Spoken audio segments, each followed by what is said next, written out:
Welcome to zodiac academy. Zodiac PSC academy മുൻവർഷ ചോദ്യങ്ങളും അതുമായി ബന്ധപ്പെട്ട വസ്തുതകളും ഉൾപ്പെടുത്തിക്കൊണ്ട് ഒരു പുതിയ സീരീസ് ആരംഭിക്കുകയാണ്.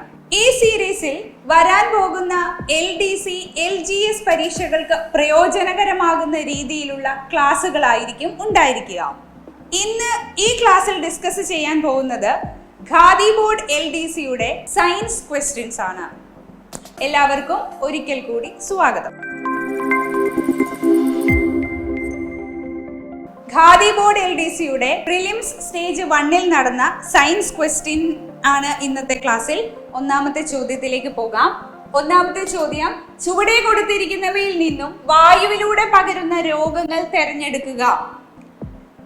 1 ക്ഷയം, 2 ടൈഫോയിഡ്, 3 ചിക്കൻ ബോക്സ്, 4 എലിപ്പനി. ഓപ്ഷൻ തന്നിരിക്കുന്നത് ഓപ്ഷൻ A 1ഉം 2ഉം, ഓപ്ഷൻ B 1ഉം 3ഉം, ഓപ്ഷൻ C 1ഉം 4ഉം, ഓപ്ഷൻ D 3ഉം 4ഉം. ഉത്തരം ഓപ്ഷൻ B ആണ്. അതായത് 1ഉം 3ഉമാണ്. അതായത് ക്ഷയരോഗവും ചിക്കൻ ബോക്സുമാണ് എന്തിലൂടെ പകരുന്നത്? വായുവിലൂടെ പകരുന്ന രോഗങ്ങൾക്ക് എക്സാമ്പിൾ. ക്ഷയരോഗവും ചിക്കൻ ബോക്സുമാണ് വായുവിലൂടെ പകരുന്ന രോഗങ്ങൾക്ക് എക്സാമ്പിൾ. ഓക്കെ, ഈ ടൈഫോയിഡും എലിപ്പനിയും ബാക്ടീരിയ പരത്തുന്ന രോഗങ്ങളാണ്. ഓക്കെ, നമുക്ക് രണ്ടാമത്തെ ചോദ്യത്തിലേക്ക് പോവാം.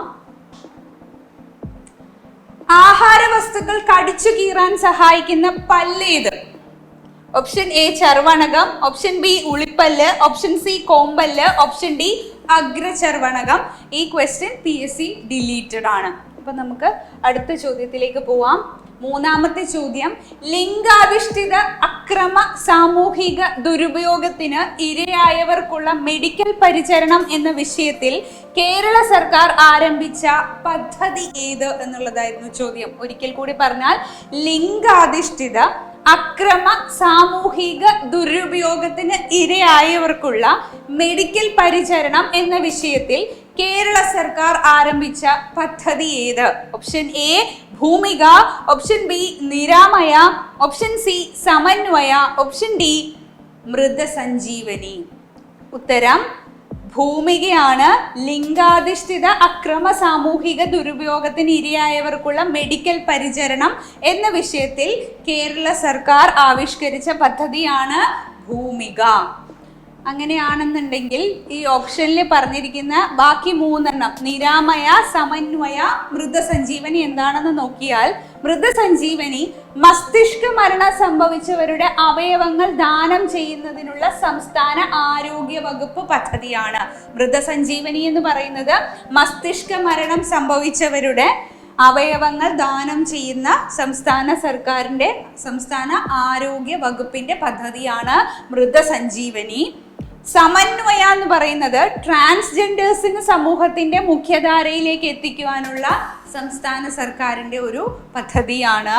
നിരാമയ സംസ്ഥാനത്തെ അംഗപരിമിതർക്ക് പ്രതിവർഷം 1 ലക്ഷം രൂപ വരെ ആരോഗ്യ ഇൻഷുറൻസ് ലഭ്യമാക്കുന്ന പദ്ധതിയാണ് നിരാമയ.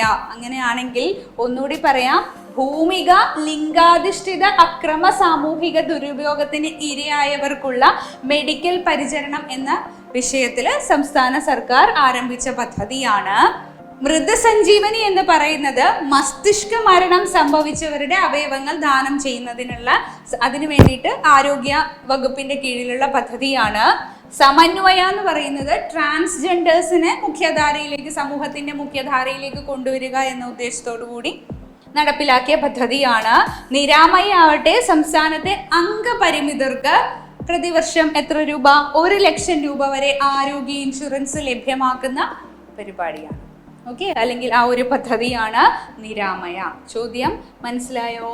അടുത്തതിലേക്ക് പോവാം. 4ാമത്തെ ചോദ്യം, സ്കർവി ഏത് വിറ്റാമിനുമായി ബന്ധപ്പെട്ടിരിക്കുന്നു? ജീവകങ്ങൾ PSCയുടെ ഒരു സ്ഥിരം ഇഷ്ടപ്പെട്ട മേഖലയാണ് ചോദ്യങ്ങൾക്കുള്ളത്. അതുകൊണ്ട് PSC അതായത് LGSഉം LDCയും ഒക്കെ വരാനിരിക്കുന്ന പരീക്ഷകൾക്ക് തയ്യാറെടുക്കുന്ന ഉദ്യോഗാർത്ഥികൾ ഉറപ്പായും സയൻസ് വിഭാഗത്തിൽ നിന്ന്, അതായത് ബയോളജിയിൽ നിന്ന് ഈ വൈറ്റമിൻ എന്ന് പറയുന്ന പോർഷൻ, ജീവകം എന്ന് പറയുന്ന പോർഷൻ ഒരിക്കലും എന്ത് ചെയ്യാൻ പാടില്ല, വിട്ടുകളയാൻ പാടില്ല. മസ്റ്റായിട്ടും നിങ്ങളത് നോട്ട് ചെയ്ത് പഠിക്കേണ്ടതാണ്. അപ്പോൾ ഇവിടെയും ചോദിച്ചിട്ടുണ്ട്, സ്കർവി ഏത് വിറ്റമിനുമായി ബന്ധപ്പെട്ടിരിക്കുന്നു? ജീവകങ്ങളും അപര്യാപ്തത രോഗങ്ങളും ഏതൊക്കെ ഭക്ഷണങ്ങളിൽ നിന്നാണ് ഓരോ ജീവകങ്ങൾ ലഭിക്കുന്നതെന്നും അവരുടെ സയൻറ്റിഫിക് നെയിം എന്താണെന്നും ഒക്കെ പഠിച്ചു വെക്കേണ്ടത് വളരെ അത്യാവശ്യമാണ് PSC എക്സാമിനെ സംബന്ധിച്ചിടത്തോളം.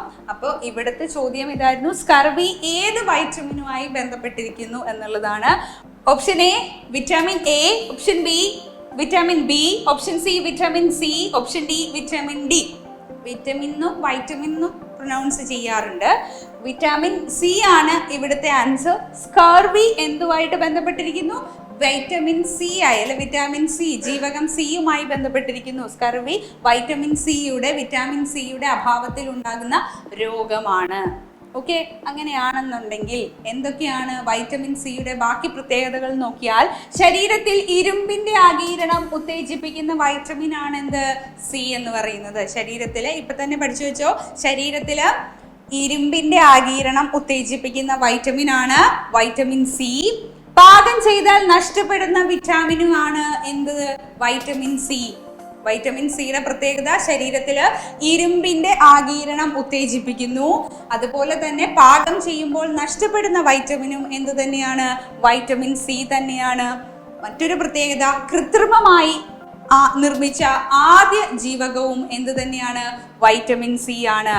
ഓറഞ്ച്, നാരങ്ങ, നെല്ലിക്ക എന്നിവയിൽ നിന്ന് ലഭിക്കുന്ന ജീവകവും സി ആണ്. നമ്മൾ പറയും ഈ നാരങ്ങയൊക്കെ വേവിക്കുമ്പോഴത്തേക്കും അതിൻ്റെ അകത്തുനിന്ന് വൈറ്റമിൻ സി നഷ്ടപ്പെടും എന്ന് പറയാറുണ്ട് അല്ലേ.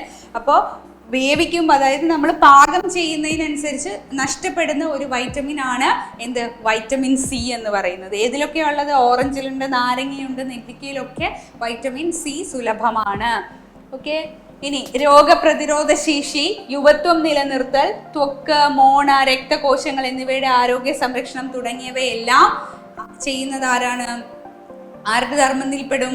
നമ്മുടെ വൈറ്റമിൻ സിയുടെ ധർമ്മത്തിൽ വരുന്നതാണ് എന്തൊക്കെ? രോഗപ്രതിരോധ ശേഷി, യുവത്വം നിലനിർത്തൽ, ത്വക്ക്, മോണ, രക്തകോശങ്ങൾ എന്നിവയുടെ ആരോഗ്യം നിലനിർത്തൽ. അപ്പൊ വൈറ്റമിൻ സിയുടെ അഭാവം മൂലം ഉണ്ടാകുന്ന രോഗത്തെ പറയുന്ന പേരാണ് സ്കർവി. ഓക്കെ, പാകം ചെയ്താൽ നഷ്ടപ്പെടുന്ന വൈറ്റമിൻ ആണ് വൈറ്റമിൻ സി. ഇരുമ്പിന്റെ ആഗിരണം ശരീരത്തിൽ ഉത്തേജിപ്പിക്കുന്ന വൈറ്റമിനും ആര് തന്നെയാണ്? വൈറ്റമിൻ സി തന്നെയാണ്. നാരങ്ങയിലും നെല്ലിക്കയിലും ഒക്കെ ഓറഞ്ചിലും ഒക്കെ അടങ്ങിയിരിക്കുന്നതും വൈറ്റമിൻ സി തന്നെയാണ്. ക്വസ്റ്റ്യൻ മനസ്സിലായില്ലേ?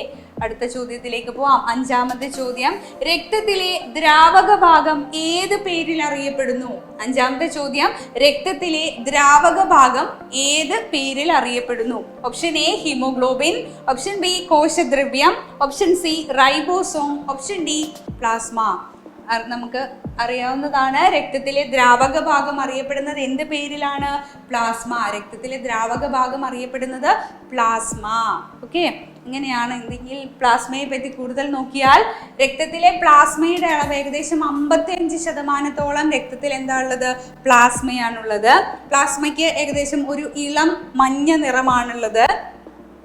ആൽബുമിൻ, പ്ലാസ്മ പ്രോട്ടീനുകൾ ഏതൊക്കെയാണെന്ന് ചോദിക്കാറുള്ള ചോദ്യമാണ്. ആൽബുമിൻ, ഗ്ലോബുലിൻ, ഫൈബ്രിനോജൻ എന്നിവയാണ് പ്ലാസ്മ പ്രോട്ടീനുകൾ. ആൽബുമിൻ, ഫൈബ്രിനോജൻ, അതുപോലെ തന്നെ ഗ്ലോബുലിൻ എന്നിവയാണ് പ്ലാസ്മ പ്രോട്ടീനുകളായിട്ട് അറിയപ്പെടുന്നത്. ഓക്കെ, അടുത്ത ചോദ്യം, ആറാമത്തെ ചോദ്യം, താഴെ കൊടുത്തവയിൽ നെല്ലിന്റെ സങ്കര ഇനങ്ങൾ അല്ലാത്തതേത്? ആറാമത്തെ ചോദ്യം, താഴെ കൊടുത്തവയിൽ നെല്ലിന്റെ സങ്കര ഇനങ്ങൾ അല്ലാത്തതേത് എന്നുള്ളതാണ്. ഒന്നാമത്തത് പവിത്ര, 2 അനാമിക, 3 ഹ്രസ്വ, 4 അർക്ക. ഉത്തരം ഓപ്ഷൻ എ ആണ് 2ഉം 4ഉം. അതായത് അല്ലാത്തത് ഏതെന്നാണ് ചോദ്യം. അനാമിക നെല്ലിന്റെ എന്തല്ല? സങ്കര ഇനമല്ല. അർക്കയും എന്തല്ല? നെല്ലിന്റെ സങ്കര ഇനമല്ല. അപ്പൊ ഏതൊക്കെയാണ്? പവിത്രയും ഹ്രസ്വയുമാണ് നെല്ലിന്റെ സങ്കര ഇനത്തിൽ വരുന്നത്. അടുത്തപ്പോൾ ആ ഒരു പോർഷനും കാർഷിക വിളകളും അതുമായിട്ട് ഓരോ വിളകളുടെയും ഹൈബ്രിഡായിട്ട് വികസിപ്പിച്ചെടുത്ത സങ്കര ഇനങ്ങളുടെ പേരും ഓർത്തിരിക്കേണ്ടതാണ്. അടുത്ത ഏഴാമത്തെ ചോദ്യം, താഴെ പറയുന്നവയിൽ ഇലകൾക്ക് ചുവപ്പ് നിറം നൽകുന്ന വർണ്ണകം ഏത്? താഴെ പറയുന്നവയിൽ ഇലകൾക്ക് ചുവപ്പ് നിറം നൽകുന്ന വർണ്ണവസ്തു പിഗ്മെന്റ് ഏതെന്നാണ് ചോദ്യം. Option A carotene, option B chlorophyll, option C anthocyanin, option D xanthophyll. ഉത്തരം ചുവപ്പ് നിറം നൽകുന്ന വർണ്ണവസ്തു അതേതാണ്? ചുവപ്പ് നിറം നൽകുന്ന വർണ്ണവസ്തു, ഇലകൾക്ക് ചുവപ്പ് നിറം നൽകുന്ന വർണ്ണവസ്തു ഏതാണ്? ആന്തോസയാനിൻ. ഓർത്തിരുന്നേ, ഇലകൾക്ക് ചുവപ്പ് നിറം നൽകുന്ന വർണ്ണവസ്തു ഏതാണ്? അത് ആന്തോസയാനിൻ ആണ്. അങ്ങനെയാണെങ്കിൽ ഈ താഴെ പറയുന്ന വർണ്ണങ്ങളും അവ ഏത് നിറമാണ് കൊടുക്കുന്നതെന്ന് നോക്കിക്കഴിഞ്ഞാൽ സാന്തോഫിൽ കൊടുക്കുന്ന നിറമാണ് മഞ്ഞ. താഴെ പറയുന്ന വർണ്ണകങ്ങളിൽ സാന്തോഫില് മഞ്ഞ കളർ കൊടുക്കുന്നതാണ്. കെരോട്ടിൻ ഓറഞ്ചും മഞ്ഞയും കലർന്ന നിറമാണ് തരുന്നത്. ആന്തോസയാനിൻ മുന്നേ ചോദിച്ചതുപോലെ തന്നെ ചുവപ്പ് നിറത്തിന്, ഇലകളുടെ ചുവപ്പ് നിറത്തിന് കാരണമായ വർണ്ണവസ്തു ഏതാണ്? വർണ്ണകം ഏതാണ്? അത് ഏതാണ്? ആന്തോസയാനിൻ ആണ്. അത് ആന്തോസയാനിൻ ആണ്. സാന്തോഫിൽ ആണെങ്കിൽ മഞ്ഞ കളറാണ് കൊടുക്കുക, കരോട്ടിൻ ആണെങ്കിൽ ഓറഞ്ചും മഞ്ഞയും കലർന്ന നിറമായിരിക്കും കൊടുക്കുക. ഓക്കെ, അപ്പോൾ വർണ്ണകങ്ങളും അതുമായിട്ട് ബന്ധപ്പെട്ട നിറങ്ങളും ചോദ്യത്തിൽ വന്നിട്ടുണ്ട്, PSC ചോദിച്ചിട്ടുണ്ട്. അങ്ങനെയാണെങ്കിൽ നമുക്ക് അടുത്ത 8ാമത്തെ ചോദ്യത്തിലേക്ക് പോയാൽ, എണ്ണ മലിനീകരണം തടയാൻ കഴിവുള്ള സൂപ്പർ ബഗുകൾ എന്ന ജനിതക മാറ്റം വരുത്തിയ ബാക്ടീരിയയെ വികസിപ്പിച്ച ഇന്ത്യൻ വംശജനായ ശാസ്ത്രജ്ഞൻ ആര്? അതായത് എണ്ണ മലിനീകരണം തടയാൻ കഴിവുള്ള, അതായത് സമുദ്രങ്ങളെ പൊല്യൂട്ട് ചെയ്യുന്ന ഏറ്റവും വലിയ ഫാക്ടർ എന്തെന്ന് ചോദിച്ചു കഴിഞ്ഞാൽ ഇതേമാതിരി ഈ സമുദ്രങ്ങളിൽ ഓടുന്ന കപ്പലുകളും അതുപോലെ തന്നെ ബോട്ടുകളിലും എന്നൊക്കെ പുറന്തള്ളുന്ന എണ്ണയുണ്ട്. അതുകൂടാതെ ഈ റിഫൈനറീസിലൊക്കെ സമുദ്രങ്ങളിൽ നിന്ന് ആണ് എന്ത് ചെയ്യുന്നത്? ഈ പൈപ്പ് വഴി, വലിയ പൈപ്പ് വഴി കരയിലേക്ക് ഇത് കൊണ്ടുവരുന്നത്. അപ്പം അതിന് ചോർച്ച വരുന്നത് വഴിയൊക്കെ സമുദ്രത്തിൽ എണ്ണയുടെ അംശം, അതായത് സമുദ്രത്തിൽ എണ്ണ കലരാനുള്ള സാഹചര്യമുണ്ട്. അതിനനുസൃതമായിട്ട് സമുദ്രത്തിലെ പൊല്യൂഷൻ റേറ്റ്, അതായത് സമുദ്രത്തിലുള്ള ജീവജാലങ്ങൾക്ക് അത് നെഗറ്റീവ് എഫക്റ്റ് ആണ് ഉണ്ടാക്കുന്നത്. ഓക്കെ, അപ്പം ആ ഒരു എഫക്റ്റ് തടയാൻ വേണ്ടിയിട്ട് കൃത്രിമമായിട്ട് വികസിപ്പിച്ചെടുത്ത ഒരു ബാക്ടീരിയയാണ്. ആ ബാക്ടീരിയകളെ പറയുന്ന പേരാണ് സൂപ്പർ ബഗുകൾ എന്ന് പറയുന്നത്. ഈ സൂപ്പർ ബഗുകളെ വികസിപ്പിച്ചെടുത്തത് ഒരു ഇന്ത്യൻ വംശജനായ ശാസ്ത്രജ്ഞനാണ്. അദ്ദേഹത്തിന്റെ പേരാണ് നമ്മളോട് ചോദ്യത്തിൽ ചോദിച്ചിരിക്കുന്നത്. Option A Hargobind Khorana, option B Anand Mohan Chakravarthy, option C Anil Kakodkar, option D Aditi Pant. ഉത്തരം ആനന്ദ് മോഹൻ ചക്രവർത്തിയാണ് സൂപ്പർ ബഗുകളെ വികസിപ്പിച്ചെടുത്ത ഇന്ത്യൻ വംശജനായ ശാസ്ത്രജ്ഞൻ. സൂപ്പർ ബഗുകൾ എന്താന്ന് ചോദിച്ചാൽ ജനിതക മാറ്റം വരുത്തിയ ബാക്ടീരിയകളാണ്. ഓക്കെ, അങ്ങനെയാണെങ്കിൽ അടുത്ത ചോദ്യത്തിലേക്ക് പോവാം. 9ാമത്തെ ചോദ്യം, കേന്ദ്ര തോട്ടവിള ഗവേഷണ കേന്ദ്രം CPCRI സ്ഥിതി ചെയ്യുന്നത് എവിടെ? Option A Thiruvananthapuram, option B Kannur, option C Kasaragod, option D Thrissur. കേന്ദ്ര തോട്ടവിള ഗവേഷണ കേന്ദ്രം സ്ഥിതി ചെയ്യുന്നത് കാസർഗോഡ് ജില്ലയിലാണ്. നോട്ട് ചെയ്ത് വെക്കണേ, കേന്ദ്ര തോട്ടവിള ഗവേഷണ കേന്ദ്രം സ്ഥിതി ചെയ്യുന്നത് കാസർഗോഡാണ്. ഓക്കെ, 10ാമത്തെ ചോദ്യത്തിലേക്ക് പോകാം. സൈലന്റ് വാലി വന്യജീവി സങ്കേതം ദേശീയോദ്യാനമായി പ്രഖ്യാപിക്കപ്പെട്ട വർഷമേത്? Option A 1983, option B 1987, option C 1982, option D 1984. ഉത്തരം ഓപ്ഷൻ ഡി ആണ്. 1984 സൈലന്റ് വാലിനെ എന്തായിട്ട് പ്രഖ്യാപിച്ചത്? ദേശീയോദ്യാനമായി പ്രഖ്യാപിക്കപ്പെട്ടത് 1984. അടുത്ത ചോദ്യം 11ാമത്തെ ചോദ്യം, താഴെ കൊടുത്തിരിക്കുന്നവയിൽ നിന്നും ഐസോടോപ്പുകളുടെ ജോഡി കണ്ടെത്തുക. താഴെ കൊടുത്തിരിക്കുന്നവയിൽ നിന്നും ഐസോടോപ്പുകളുടെ ജോഡി കണ്ടെത്താനാണ് ചോദ്യം. ഓപ്ഷൻ എ ഇതാണ്, carbon 613 nitrogen 714, option B carbon 614 nitrogen 714, option C carbon 612 carbon 614, option D argon 1814 calcium 2014. അപ്പോൾ ഇതിൽ ഉത്തരം വരുന്നത് ഓപ്ഷൻ സി ആണ്, കാർബൺ 612ഉം കാർബൺ 614ഉം.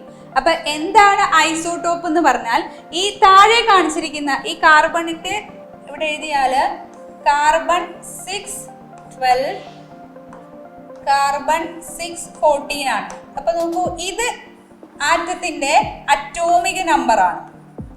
എന്താണിത്? അറ്റോമിക് അറ്റോമിക നമ്പർ അല്ലെങ്കിൽ ആറ്റോമിക് നമ്പർ ആണ് ഈ കാണിച്ചിരിക്കുന്നത്. ഇത് വന്നിട്ട് ഇതിന്റെ മാസ് നമ്പർ ആണ്. ഓക്കെ, അപ്പൊ ഇവിടെ ഐസോടോപ്പുകൾ എന്താണെന്ന് ചോദിച്ചു കഴിഞ്ഞാൽ ഒരേ ആറ്റത്തിന്റെ തന്നെ, ഇവിടെ കാർബണിന്റെ തന്നെയാണ്, കാർബണിന്റെ തന്നെ അല്ലെങ്കിൽ ഒരേ ആറ്റത്തിന്റെ തന്നെ ഒരേ അറ്റോമിക നമ്പറും, ഇത് കണ്ടോ, കാർബണിന്റെ 2 ആറ്റങ്ങളാണ് കാണിച്ചിരിക്കുന്നത്. ഈ 2 ആറ്റങ്ങളിൽ ഈ കാർബണിന്റെ അറ്റോമിക് നമ്പർ 6 ആണ്, ഈ കാർബണിന്റെ അറ്റോമിക് നമ്പർ എത്ര തന്നെയാണ്, 6 ആണ്. പക്ഷെ എന്തിലാ വ്യത്യാസം? മാസ് നമ്പറിൽ വ്യത്യാസമാണ്. എങ്ങനെയാ മാസ് നമ്പറിൽ നോക്കുക, ഈ കാർബൺ അറ്റോമിക് നമ്പർ 6 ആയ ഈ കാർബണിന്റെ മാസ് നമ്പർ 12ഉം ഈ കാർബണിന്റെ അറ്റോമിക് നമ്പർ 6 ആയ ഈ കാർബണിന്റെ മാസ് നമ്പർ എത്രയാണ്, 14ഉമാണ്. അപ്പം ഐസോടോപ്പുകൾ എന്താന്ന് പറഞ്ഞാൽ ഒരേ അറ്റോമിക നമ്പറും വ്യത്യസ്ത മാസ് നമ്പറുമുള്ള ഒരേ മൂലകത്തിന്റെ വ്യത്യസ്ത ആറ്റങ്ങളെയാണ് നമ്മൾ എന്ത് വിളിക്കുന്നത്, ഐസോടോപ്പുകൾ എന്ന് വിളിക്കുന്നത്. അപ്പോൾ ഇവിടെ കാർബണിന്റെ ഐസോടോപ്പുകൾ ഏതൊക്കെയാണെന്ന് ചോദിച്ചു കഴിഞ്ഞാൽ അറ്റോമിക് നമ്പർ അവിടെ സെയിം ആയിരിക്കും. എന്തിലായിരിക്കും വ്യത്യാസം വരിക? മാസ് നമ്പറിലായിരിക്കും വ്യത്യാസം വരിക. ഒരേ മൂലകത്തിനായിരിക്കും ഈ വ്യത്യാസം ഇവർ കാണിക്കുക. അപ്പൊ ഇവിടെ ആൻസർ ഏതായിട്ട് വരും? Carbon 612, carbon 614. ഓക്കെ, ഇനി കാർബണിന്റെ ഐസോടോപ്പുകൾ അപ്പൊ ഏതൊക്കെയാണെന്ന് നോക്കിയാൽ കാർബൺ 612, കാർബൺ 613, കാർബൺ 614, ഇത് മൂന്നും എന്താണ്, കാർബണിന്റെ ഐസോടോപ്പുകളാണ്. ഓക്കെ, ഇനി നമുക്ക് ഹൈഡ്രജന്റെ ഐസോടോപ്പുകൾ ഒന്ന് നോക്കിക്കഴിഞ്ഞാൽ ഹൈഡ്രജനും 3 ഐസോടോപ്പുകളുണ്ട്. ഹൈഡ്രജന്റെ ഐസോടോപ്പുകൾ ഒന്നാമത്തത് 1H1, ഇതിനെ വിളിക്കുന്ന പേരാണ് പ്രോട്ടിയം. ഇതെന്താ വിളിക്കുക? പ്രോട്ടിയം. ഹൈഡ്രജന്റെ ഐസോടോപ്പിലെ ഒന്നാമത്തത് 1 അറ്റോമിക് നമ്പറും 1 മാസ് നമ്പറും ഉള്ള ഹൈഡ്രജന്റെ ആ ആറ്റത്തിന് വിളിക്കുന്ന പേരാണ് പ്രോട്ടിയം എന്ന് വിളിക്കും. രണ്ടാമത്തെ ഒരാളുണ്ട്, അത് 1H2 ആണ്. 1H2 ആണ്. ഇതാണ് പ്രോട്ടിയം ഡ്യൂട്ടീരിയം. എന്താ വിളിക്കുക?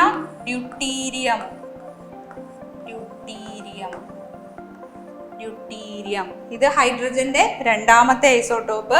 മൂന്നാമത്തെ ഹൈഡ്രജന്റെ ഐസോടോപ്പാണ് 1H3 എന്ന് പറയുന്നത്. ഇതാണ് ട്രിഷിയം. ഇതാണ് ട്രിഷിയം. അപ്പൊ ഹൈഡ്രജന്റെ ഐസോടോപ്പുകൾ ഏതൊക്കെയാണെന്ന് നോക്കൂ. ഇവിടെ ഹൈഡ്രജന്റെ ഐസോടോപ്പുകൾ എടുത്താൽ നമുക്ക് എന്ത് മനസ്സിലാകാം? ഒരേ അറ്റോമിക നമ്പർ ആയിരിക്കും. കണ്ടോ, ഒരേ അറ്റോമിക നമ്പർ. എന്തിലാണ് വ്യത്യാസം കാണിക്കുന്നത്? അതിന്റെ മാസ് നമ്പറിലാണ്. ഇവിടെ 1H1, ഇവിടെ 1H2, ഇവിടെ 1H3. മാസ് നമ്പറിലായിരിക്കും എന്ത് കാണിക്കുക? വ്യത്യാസം കാണിക്കുക. ഒരേ മൂലകത്തിന്റെ തന്നെ ഒരേ അറ്റോമിക് നമ്പറും വ്യത്യസ്ത മാസ് നമ്പറുമുള്ള അറ്റങ്ങളെയാണ് എന്ത് വിളിക്കുന്നത്? ഐസോടോപ്പുകൾ എന്ന് വിളിക്കുന്നത്. ഓക്കെ, ക്ലിയർ ആയി എന്ന് വിശ്വസിക്കുന്നു. കാർബണിന്റെ ഐസോടോപ്പും ഹൈഡ്രജന്റെ ഐസോടോപ്പും ആണ് നമ്മൾ പറഞ്ഞത്. അങ്ങനെയാണെങ്കിൽ അടുത്ത ചോദ്യം, 12ാമത്തെ ക്വസ്റ്റ്യൻ, അപദ്രവ്യങ്ങൾക്ക് അയിരിനേക്കാൾ സാന്ദ്രത കുറവാണെങ്കിൽ ഉപയോഗപ്പെടുത്തുന്ന സാന്ദ്രണ മാർഗം ഏത്? ഓപ്ഷൻ എ കാന്തിക വിഭജനം, option B leaching, option C പ്ലവന പ്രക്രിയ, ഓപ്ഷൻ ഡി ജലപ്രവാഹത്തിൽ കഴുകിയെടുക്കൽ. ഉത്തരം ജലപ്രവാഹത്തിൽ കഴുകിയെടുക്കലാണ്. ഈ അപദ്രവ്യങ്ങൾ എന്ന് പറഞ്ഞാൽ നമ്മൾ ഒരു ലോഹത്തിനെ വേർതിരിച്ചെടുക്കുന്നത് അതിൻ്റെ അയിരിൽ നിന്നാണ്. ആ അയിരിൽ ലോഹം വേർതിരിച്ചെടുക്കുന്നതിന് മുന്നേ, ലോഹം പ്യുവറായി കിട്ടുന്നതിന് മുന്നേ തന്നെ അതിൻ്റെ അകത്ത് പല അപദ്രവ്യങ്ങൾ അടങ്ങിയിട്ടുണ്ടാവും. അപദ്രവ്യങ്ങൾ എന്ന് പറഞ്ഞാൽ ഇംപ്യൂരിറ്റീസ് എന്ന് പറഞ്ഞാൽ എന്താണ്? ലോഹമല്ലാത്തത്. നമ്മൾ പറയില്ലേ മാലിന്യങ്ങൾ എന്ന് വിളിക്കുന്ന ആ മാലിന്യങ്ങളെ നീക്കം ചെയ്യുന്ന പല മെത്തേഡുകളാണ് പറഞ്ഞിരിക്കുന്നത്. കാന്തിക വിഭജനം, ലീച്ചിങ്, പ്ലവന പ്രക്രിയ, ജലപ്രവാഹത്തിൽ കഴുകൽ. ഓരോന്നിൻ്റെയും പ്രത്യേകത അനുസരിച്ചിട്ടാണ് നമ്മൾ തിരഞ്ഞെടുക്കുക. ഇവിടെ ചോദ്യത്തിൽ ചോദിച്ചിരിക്കുന്നത് അപദ്രവ്യങ്ങൾക്ക് അയിരിനേക്കാൾ സാന്ദ്രത കുറവാണെങ്കിൽ ഉപയോഗപ്പെടുത്തുന്ന രീതി ഏതാണെന്നാണ്. ഉത്തരം ജലപ്രവാഹത്തിൽ കഴുകിയെടുക്കൽ. ഓക്കെ, അടുത്ത ചോദ്യത്തിലേക്ക് പോവാം. 13ാമത്തെ ചോദ്യം, റെയർ എർത്ത് എന്ന പേരിൽ അറിയപ്പെടുന്ന മൂലകങ്ങളേവ? ഓപ്ഷൻ എ ആക്ടിനോയിഡുകൾ, ഓപ്ഷൻ ബി ലാന്തനോയിഡുകൾ, ഓപ്ഷൻ സി അന്തസംക്രമണ മൂലകങ്ങൾ, ഓപ്ഷൻ ഡി പ്രാതിനിധ്യ മൂലകങ്ങൾ. ഉത്തരം ഓപ്ഷൻ ബി ആണ്, ലാന്തനോയിഡുകളാണ്. എന്താണ് റെയർ എർത്ത് എന്നറിയപ്പെടുന്ന മൂലകങ്ങൾ ഏവ എന്നാണ് ചോദ്യം. ഉത്തരം ഏതാണ്? ലാന്തനോയിഡുകളാണ്. ഉത്തരം ലാന്തനോയിഡുകളാണ്. എന്താണ് ലാന്തനോയിഡുകൾ നോക്കിയാൽ എഫ് ബ്ലോക്കുകളിലെ മൂലകങ്ങൾ അറിയപ്പെടുന്നത് ലാന്തനോയിഡുകളും ആക്ടിനോയിഡുകളുമാണ്. നിങ്ങൾ പീരിയോഡിക് ടേബിൾ പരിശോധിച്ചാൽ പീരിയോഡിക് ടേബിളിൽ ഏറ്റവും താഴെയായി കാണപ്പെടുന്ന മൂലകങ്ങളാണ് താഴെയായി അറേഞ്ച് ചെയ്തിരിക്കുന്ന മൂലകങ്ങളാണ് എഫ് ബ്ലോക്ക് മൂലകങ്ങൾ എന്നറിയപ്പെടുന്നത്. എഫ് ബ്ലോക്കിലെ മൂലകങ്ങളെ പൊതുവെ വിളിക്കുന്ന പേരാണ് ലാന്തനോയിഡുകൾ എന്നും ആക്ടിനോയിഡുകൾ എന്നും. അതിൽ അറ്റോമിക് നമ്പർ 57 മുതൽ 71 വരെയുള്ള മൂലകങ്ങളെയാണ് ലാന്തനോയിഡുകൾ എന്ന് വിളിക്കുക. ഏതൊക്കെയാണ്? 51 മുതൽ 71 വരെയുള്ള മൂലകങ്ങളെയാണ് എന്ത് വിളിക്കുക? ലാന്തനോയിഡുകൾ എന്ന് വിളിക്കുക. ഓക്കെ, അങ്ങനെയാണെങ്കിൽ 89 മുതൽ 103 വരെ അറ്റോമിക് നമ്പറുള്ള മൂലകങ്ങളാണ് എന്തെന്ന് പറയുന്നത്? ആക്ടിനോയിഡുകൾ എന്ന് വിളിക്കുന്നത്. ലാന്തനോയിഡുകൾ ക്രമീകരിച്ചിരിക്കുന്ന പീരീഡ് 6ഉം ആക്ടിനോയിഡുകൾ ക്രമീകരിച്ചിരിക്കുന്നത് 7ാമത്തെ പീരീഡുമാണ്. ഓക്കെ, അടുത്ത ചോദ്യം 14ാമത്തെ ചോദ്യം. ഘനജലത്തിന്റെ രാസസൂത്രം ഏത്? Option A H2O, option B CO2, option C D2O, option D N2O. ഉത്തരം D2 ആണ്. അതായത് ഡ്യൂട്ടീരിയം ഓക്സൈഡ് ആണ് ഘനജലം എന്നറിയപ്പെടുന്നത്. ഈ ഡ്യൂട്ടീരിയം എന്ന് പറയുന്നത് ഹൈഡ്രജന്റെ ഒരു ഐസോട്ടോപ്പാണ്. ഓക്കെ, ആണവ നിലയങ്ങൾ ഉപയോഗിക്കുന്ന ഹൈഡ്രജന്റെ ഐസോട്ടോപ്പാണ് എന്തെന്ന് പറയുന്നത്? ഡ്യൂട്ടീരിയം. ഓക്കെ, ആണവ നിലയങ്ങൾ ഉപയോഗിക്കുന്ന ഹൈഡ്രജന്റെ ഐസോട്ടോപ്പ് ഏതാണ്? ഡ്യൂട്ടീരിയം. ഡ്യൂട്ടീരിയം ഓക്സൈഡ് ആണ് എന്തെന്ന് പറയുന്നത്? ഘനജലം എന്നറിയപ്പെടുന്നത്. ഓക്കെ, അങ്ങനെയാണെങ്കിൽ അടുത്ത ചോദ്യം 15ാമത്തെ ചോദ്യം. ക്ലോറാഫെനിക്കോൾ എന്ന ഔഷധം താഴെ കൊടുത്തിരിക്കുന്ന ഏത് വിഭാഗത്തിൽ പെടുന്നു? Option A analgesics, option B antibiotics, option C antiseptics, option D disinfectants. Question ഇതായിരുന്നു. ക്ലോറാഫെനിക്കോൾ എന്ന ഔഷധം താഴെ കൊടുത്തിരിക്കുന്നവയിൽ ഏത് വിഭാഗത്തിൽ പെടുന്നു എന്നുള്ളതാണ്. Option A analgesics, option B antibiotics, option C antiseptics, option D disinfectants. ഉത്തരം ആന്റിബയോട്ടിക്സ് ആണ്. ക്ലോറാഫെനിക്കോൾ എന്ന് പറയുന്നത് ഏത് വിഭാഗത്തിൽ പെടുന്നതാണ്? ആന്റിബയോട്ടിക്കിൽ വരുന്നതാണ്. ഓക്കെ, അങ്ങനെയാണെങ്കിൽ എന്തൊക്കെയാണ് ഓപ്ഷനിൽ കൊടുത്തിരിക്കുന്ന മറ്റുള്ളവ എന്ന് നോക്കിക്കഴിഞ്ഞാൽ ആന്റിസെപ്റ്റിക് എന്ന് പറഞ്ഞാൽ നിങ്ങൾ കേട്ടിട്ടുണ്ടാവും, ശരീരത്തിന് പുറത്തുള്ള രോഗകാരികളെ നശിപ്പിക്കുന്നതിന് ഉപയോഗിക്കുന്ന അവയാണ് നമ്മൾ എന്ത് വിളിക്കുന്നത്? ആന്റിസെപ്റ്റിക്കുകൾ. അതായത് ഉദാഹരണത്തിന് ഡെറ്റോൾ. നമ്മൾക്ക് മുറിവൊക്കെ ഉണ്ടായി കഴിഞ്ഞാൽ നമ്മൾ ഡെറ്റോൾ വെച്ച് കഴുകാറുണ്ട്. എന്ന് പറഞ്ഞാൽ എന്താ? നമ്മുടെ ശരീരത്തിന് അകത്തല്ല നമ്മൾ ആ ബാക്ടീരിയനെ റിമൂവ് ചെയ്യാൻ ഉപയോഗിക്കുന്ന എവിടെയായിരിക്കും? ശരീരത്തിന് പുറമേ നമ്മൾ ബാക്ടീരിയാസിനെയൊക്കെ റിമൂവ് ചെയ്യാൻ വേണ്ടിയിട്ട് ഉപയോഗിക്കുന്നവയാണ് എന്തെന്ന് വിളിക്കുന്നത്? ആന്റിസെപ്റ്റിക് എന്ന് വിളിക്കുന്നത്. സെപ്റ്റിക് ആകാതിരിക്കാൻ ഉപയോഗിക്കുന്നവ. അടുത്തത് ഡിസിൻഫെക്റ്റൻസ് ആണ്. ഫിനോൾ പോലെയുള്ള നമ്മുടെ സൂക്ഷ്മ രോഗകാരികളെ നശിപ്പിക്കാൻ ഉപയോഗിക്കുന്നവയാണ് എന്ത്? ഡിസിൻഫെക്റ്റൻസ്. നമ്മൾ തറ തുടയ്ക്കാനും മറ്റുമൊക്കെ ആയിട്ട്, എന്ന് വെച്ചാൽ സൂക്ഷ്മജീവികളെ ശരീരത്തിനകത്തല്ല, എന്തായിരിക്കും, പുറത്ത് നമ്മൾ അവരെ നശിപ്പിക്കാൻ വേണ്ടിയിട്ട് ഉപയോഗിക്കുന്നവയാണ്. അനാൽജസിക്സ് എന്ന് പറഞ്ഞാൽ വേദന കുറയ്ക്കാൻ വേണ്ടിയിട്ട് ഉപയോഗിക്കുന്നവരാണ്. ആസ്പിരിൻ അതുപോലെ തന്നെ മോർഫിൻ ഒക്കെയാണ് വേദന സംഹാരികളാണ് അനാൽജസിക്സ് എന്ന് വിളിക്കുന്നത്. ഡിസിൻഫെക്റ്റൻസ് എന്ന് പറഞ്ഞാൽ സൂക്ഷ്മജീവികളെ നശിപ്പിക്കാൻ ഉപയോഗിക്കുന്നവയാണ്. ശരീരത്തിന് പുറത്തുള്ള ജീവികളെ അല്ലെങ്കിൽ രോഗകാരികളെ നശിപ്പിക്കാൻ ഉപയോഗിക്കുന്നവയാണ് എന്തെന്ന് പറയുന്നത്? ആന്റിസെപ്റ്റിക് എന്ന് പറയുന്നത്. ഓക്കെ, അങ്ങനെയാണെങ്കിൽ നമുക്ക് 16ാമത്തെ ചോദ്യത്തിലേക്ക് പോവാം. തന്മാത്രകളുടെ സ്ഥാനമാറ്റം മുഖേന താപം പ്രേഷണം ചെയ്യപ്പെടുന്ന രീതിയാണ് ഓപ്ഷൻ എ ചാലനം, ഓപ്ഷൻ ബി സംവഹനം, ഓപ്ഷൻ സി വികിരണം, ഓപ്ഷൻ ഡി സുചാലകം.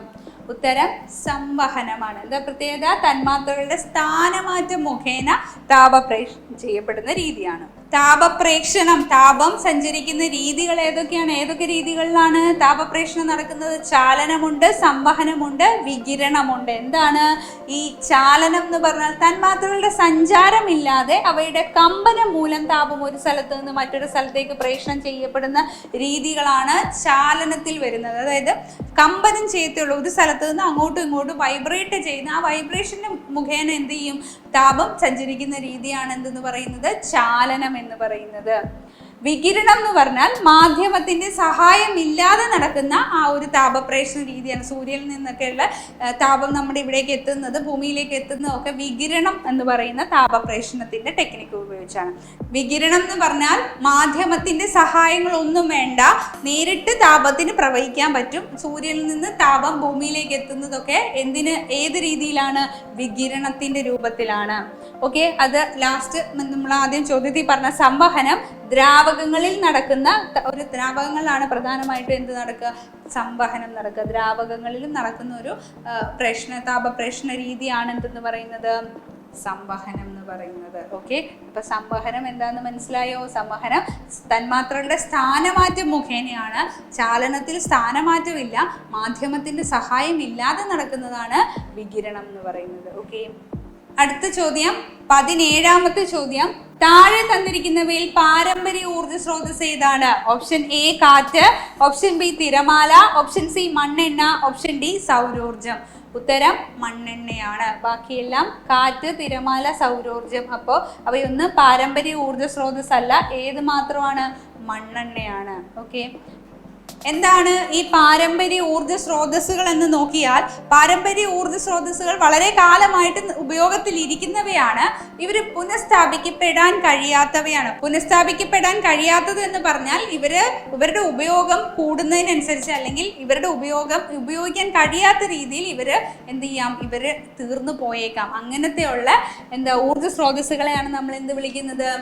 പാരമ്പര്യ ഊർജ്ജ സ്രോതസ്സുകൾ എന്ന് വിളിക്കുന്നത്. കൽക്കരി, പെട്രോളിയം, പ്രകൃതിവാതകം എന്നിവയൊക്കെ പാരമ്പര്യ ഊർജ്ജ സ്രോതസ്സുകൾക്ക് ഉദാഹരണങ്ങളാണ്. അപ്പൊ എന്ത് ചെയ്യും? തീർന്നു പോയേക്കാം. ഓക്കെ, അടുത്ത ചോദ്യം 18ാമത്തെ ചോദ്യം. ഇന്ത്യയുടെ ചൊവ്വാ ദൗത്യം എന്ത് പേരിലാണ് അറിയപ്പെടുന്നത്? Option A Aditya, option B Chandrayaan, option C ചൊവ്വ, ഓപ്ഷൻ ഡി മംഗൾയാൻ. ഉത്തരം അറിയാവുന്നതാണ്. ഉത്തരം ഏതാണ്? മംഗൾയാൻ. ഇന്ത്യയുടെ ചൊവ്വാ ദൗത്യം അറിയപ്പെടുന്നത് ഏത് പേരിലാണ്? മംഗൾയാൻ. ഇന്ത്യൻ ബഹിരാകാശ വകുപ്പിന്റെ ആദ്യ ചൊവ്വാ ദൗത്യത്തിന്റെ പേരാണ് മംഗൾയാൻ. ഈ ചൊവ്വാ ദൗത്യത്തില് ആദ്യ ശ്രമത്തിൽ തന്നെ വിജയിച്ച ആദ്യ രാജ്യവും ആര് തന്നെയാണ്? ഇന്ത്യ തന്നെയാണ്. ഇതില് ചൊവ്വാ ദൗത്യം വിജയിക്കുന്ന ലോകത്തിലെ 4ാമത്തെ രാജ്യങ്ങളും അല്ലെങ്കിൽ 4ാമത്തെ രാജ്യമാണ് ഇന്ത്യ. ഓക്കെ, അപ്പൊ മംഗൾയാന്റെ പ്രത്യേകതകളാണ് പറഞ്ഞു വരുന്നത്. മാസ് ഓർബിറ്റൽ മിഷൻ അല്ലെങ്കിൽ മോം എന്നാണ് മംഗൾയാൻ പദ്ധതിയുടെ ഔദ്യോഗിക നാമം. 2013 നവംബർ 5 സതീഷ് ധവാൻ സ്പേസ് സെന്ററിൽ നിന്നാണ് മംഗൾയാൻ പേടകം എന്ത് ചെയ്തത്? വിക്ഷേപിച്ചത്. PSLV C-25 മംഗൾയാനെ ഭ്രമണപഥത്തിൽ എത്തിച്ച വിക്ഷേപണ വാഹനം. ഓക്കെ, അടുത്ത ചോദ്യം 19ാമത്തെ ചോദ്യം.